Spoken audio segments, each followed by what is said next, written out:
देशभक्ति type series ऐसी हो सकती है, ऐसा मैंने कल्पना भी नहीं किया होगा। जी हाँ दोस्तों, सैमरो ने एक ऐसी सीरीज रिलीज की है जिसे देखने के बाद आप ये सोच रहे होंगे कि असल में इस सीरीज में क्या दिखाने की कोशिश की गई है। जी हाँ दोस्तों, मैं बात करने जा रहा हूँ एक हसीन साजिश कसक सीरीज के बारे में, जिसे फाइनली रिलीज कर दी गई है सैमरो मी पर।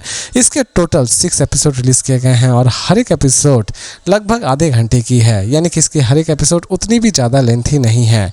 इसकी हर एक एपिसोड में आपको सेक्सुअल चीज़ें और न्यूडिटी नजर आने वाली होगी, इसीलिए आप इसे किसके साथ देखते हैं और नहीं देखते हैं, यह पूरी तरह से आप ही डिसाइड कर लीजिए। इसकी कहानी की शुरुआत होती है बंगाल से, जहाँ पर पहले ही दिखाया जाता है कि दंगे की वजह से बहुत सारी जानें चली जाती हैं और बंगाल में ही अंग्रेजों का राज चल रहा होता है। अंग्रेज बंगाल पर राज कर रहे होते हैं और वहाँ के मासूम लोगों पर बहुत ही ज़्यादा अत्याचार कर रहे होते हैं। इसी बीच अचानक से ही कहानी दो भाइयों की तरफ चली जाती है। एक भाई जो कि अंग्रेजों की गुलामी करता है, तो दूसरा भाई जो कि देशभक्त है। और कंप्लीट सीरीज में इन्हीं दोनों की मारामारी को ही दिखाई गई है।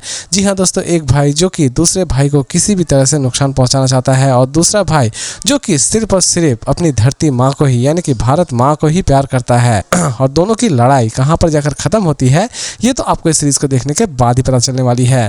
दोस्तों, इस सीरीज के कॉन्सेप्ट काफ़ी बेहतरीन बनाई गई है। इवन इस सीरीज में आपको जितने भी एक्टर्स नजर आने वाले होंगे, उनकी एक्टिंग भी आपको बहुत ही ज़्यादा पसंद आने वाली होगी। लेकिन जहाँ तक दोस्तों इस सीरीज की बात है, इसमें आपको बहुत सारे उस टाइप के सीन्स नजर आने वाले होंगे, इसीलिए ये सीरीज थोड़ी डिफरेंट कैटेगरी की हो जाती है। दोस्तों, इसकी स्टोरी काफ़ी इंटरेस्टिंग बनाई गई है। इवन इसमें जो रेवोल्यूशन दिखाया गया है वो भी आपको बहुत ही ज़्यादा पसंद आने वाली होगी। लेकिन सीरीज जब आप देख रहे होंगे तो आपको ऐसा भी लग सकता है कि इसमें बजट की थोड़ी कमी है, यानी कि इस सीरीज को और भी ज़्यादा बेहतरीन बनाया जा सकता था। लेकिन डायरेक्टर ने दूसरी चीज़ों पर फोकस ना कर सिर्फ एक ही चीज़ पर फोकस किया है। इसीलिए सीरीज जब आप देख रहे होंगे तो उस टाइप के सीन्स में तो अच्छा खासा खर्चा हुआ है, लेकिन दूसरे टाइप के सीन्स में प्रोड्यूसर ने बहुत ही ज़्यादा कंजूसी की है।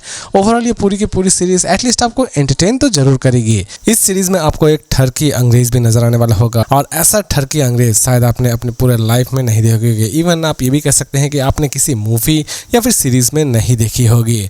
जी हाँ दोस्तों, इस सीरीज में आप आज़ादी की लड़ाई कम देखने वाले होंगे और ठड़कपन की लड़ाई ज़्यादा देखने वाले होंगे। इसमें आपको हर एपिसोड में खतरनाक टाइप के ठरक लोग मिलने वाले होंगे।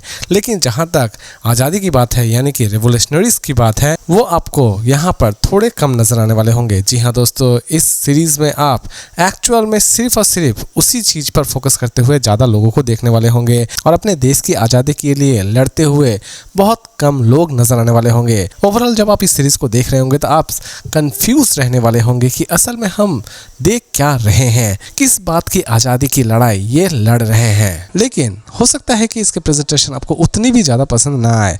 ओवरऑल ये सीरीज़ रही मेरे लिए पूरी तरह से एक एवरेज सीरीज़, और इसीलिए मेरी तरफ से इसकी रेटिंग होगी 5 में 2.8 स्टार। लेकिन दोस्तों, अगर आप सोच रहे हैं कि इसे हम देखें या ना देखें, दोस्तों इसे देखना ना देखना पूरी तरह से आपके ऊपर डिपेंड करता है। सच बताओ तो दोस्तों, इस तरह की फ्रीडम फाइटिंग टाइप सीरीज़ मैंने पहले कभी नहीं देखी थी। पहली बार इस तरह की सीरीज़ देख रहा हूँ, इसीलिए मैंने तो इसे एक अलग ही तरह से एक्सपीरियंस किया। आपकी बारी है कि आप इसे किस तरह से एक्सपीरियंस करते हैं। तो दोस्तों, मिलते हैं फिर से नए और इंटरेस्टिंग रिव्यू के साथ।